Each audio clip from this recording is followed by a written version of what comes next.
Hello all and welcome to my channel. If you're new here, stick around and stay a while. I only get better.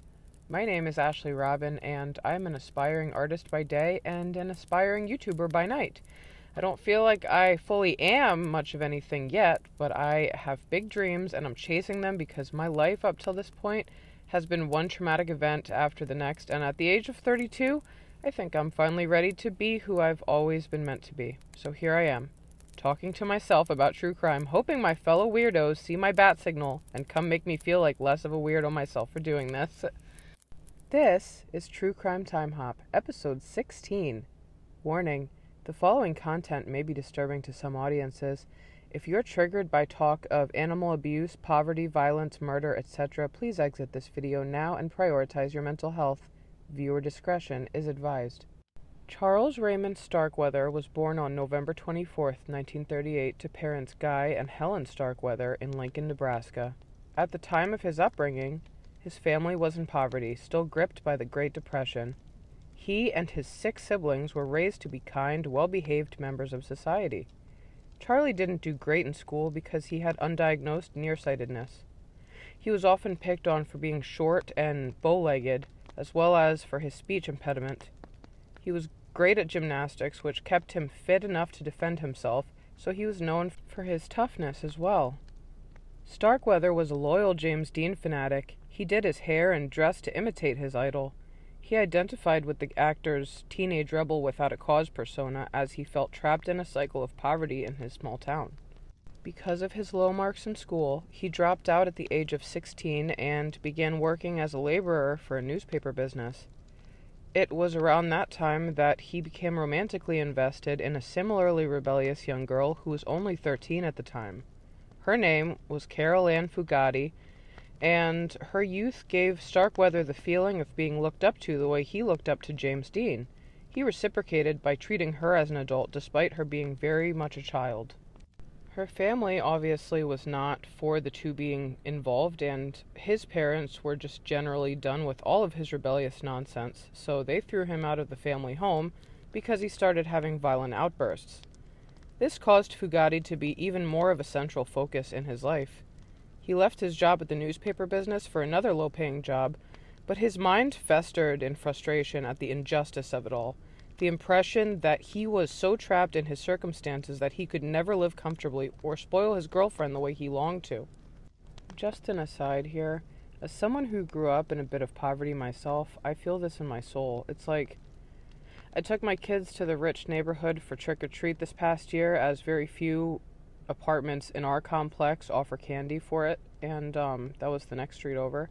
The kids marveled over the full-size candy bars and the fact that one of the houses actually had a DJ and a whole block party in their driveway for trick-or-treaters to enjoy. Meanwhile, I admired the houses, and I was just thinking deeply about the fact that these people likely came from generations of affluence, parents encouraging children to go for further education, babysitting grandkids so that their kids, even as adults, could continue to build themselves up. I was gifted in school, and I wanted to be an artist, but my parents told me that that's not practical, and also that it makes me lazy if I do that. So I wanted to be a doctor so that I could afford to pursue my art, but I never got to go to school because they wouldn't pay for the SATs, and when college required their signature for me to get financial aid, both parents refused because they didn't want any financial burden to fall back on them, and that's what they felt it was. My father has always had this messed up notion that women exist to be a man's sidekick, basically, and to do whatever for the male counterpart that would be instrumental in their success. He wouldn't let me learn how to shoot a gun. He wouldn't let me go fishing or hunting with him very often, if ever. And I absolutely was not allowed to get a further education where he was involved. So yeah. Now I have 2 kids and absolutely no hope to ever be in one of those big, beautiful houses, but for the sake of wanting to save my babies from ever standing in a nice neighborhood feeling the same hopelessness as adults, I need to still try. And to keep trying, and to try even harder than I have been. I want to become a come-up story that inspires others suffering in silence to have hope and to feel like, yes, you can come back from it. Yes, you can break cycles, and you can defy odds. I mean, it was only in part due to our low position in the food chain. Mostly the problem was negligent and mentally ill parents, but mental illness and being poor do tend to go hand in hand. Anyway, I digress. Pardon the trauma dump. It will happen again. And I encourage you to dump yours in the comments if you can relate especially. Sharing our stories should be encouraged, not criticized. Anywho, I digress for real this time. The perceived injustice of being trapped in his low social class consumed Starkweather, and it contributed to him becoming a spree killer. Now, a spree killer is different than a serial killer because a serial killer is someone who usually has a particular type of target, and they kill repeatedly over an extended period of time, whereas a spree killer often kills multiple people over a short span of time. They are typically impulsive in their selection of victims, and their attacks are usually spearheaded by feelings towards their own personal circumstances, which is our guy Charlie to a T. On the night of November 30th, 1957, Starkweather went to a local shop and attempted to get a stuffed animal for his girl on store credit. The clerk, Robert Colvert, refused to do it for him. He returned several more times that night to buy small items, until finally he came brandishing a shotgun. He held Colvert at gunpoint and demanded $100 from the till. After his demands were satisfied, he drove his victim to a remote area. There, they struggled over the gun, and Colvert was left on the ground, shot several times. He was killed on the spot tragically, with a wife at home and a daughter on the way. On January 21st, 1958, Starkweather showed up at his young girlfriend's parents' house. Her mother and stepfather, Velda and Marion Bartlett, told him to leave and stay away. With that, he fatally shot them both. The couple stayed there with the bodies until police were alerted by Carol's suspicious grandmother on the 27th. They next drove to the home of August Meyer, a 70-year-old family friend of the Fugattis. Starkweather blasted him with a shotgun to the head. The poor victim's dog suffered the same fate.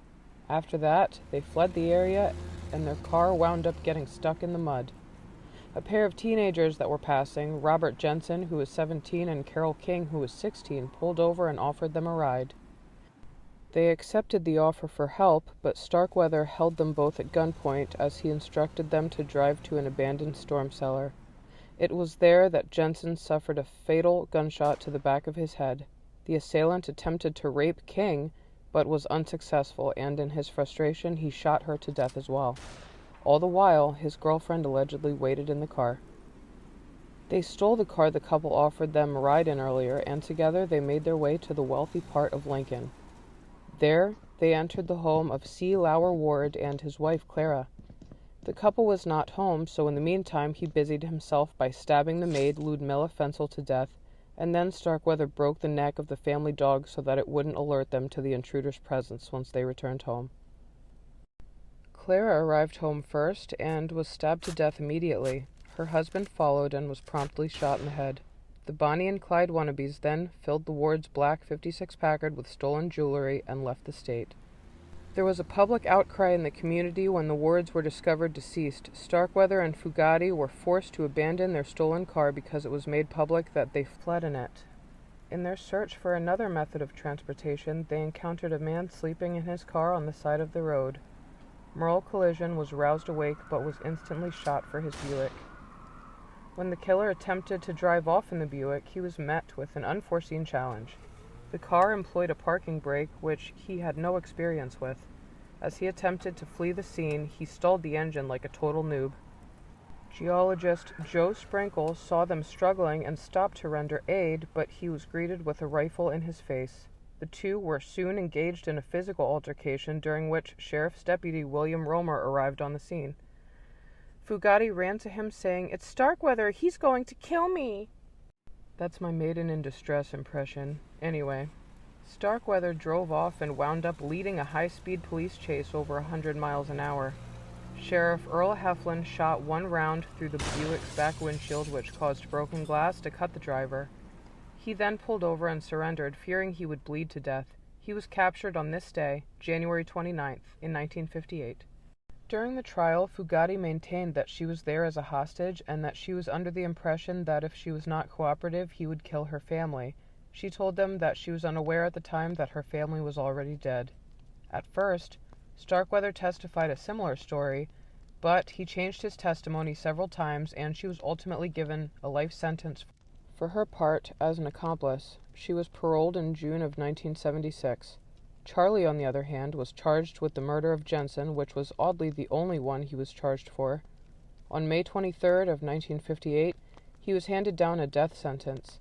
On June 25th, 1959, he met his maker via electric chair in the Nebraska State Penitentiary.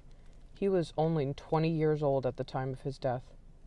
Not so fun fact, half an hour before he was scheduled for execution, the doctor who was there to pronounce him dead afterwards suffered a fatal heart attack. The murderer had no last words, but it was later discovered that he sent a final letter to his parents from his incarceration, telling them that he wasn't sorry. I had my little moment today in the middle of our story, so I'm not really gonna say much about my opinions now. I just am gonna kind of thank you for being here and wrap it up. I'm actually gonna post this one on time tonight, so yay for tiny baby steps of progress. Hopefully when I post the next one tomorrow, I will have at least one new subscriber. I am having my expectations as low as possible because I'm really hoping that they are met and exceeded, but I won't be disappointed if they aren't. It would just be kind of cool. Anyway, that's enough about my nonsense. Have a great day, guys.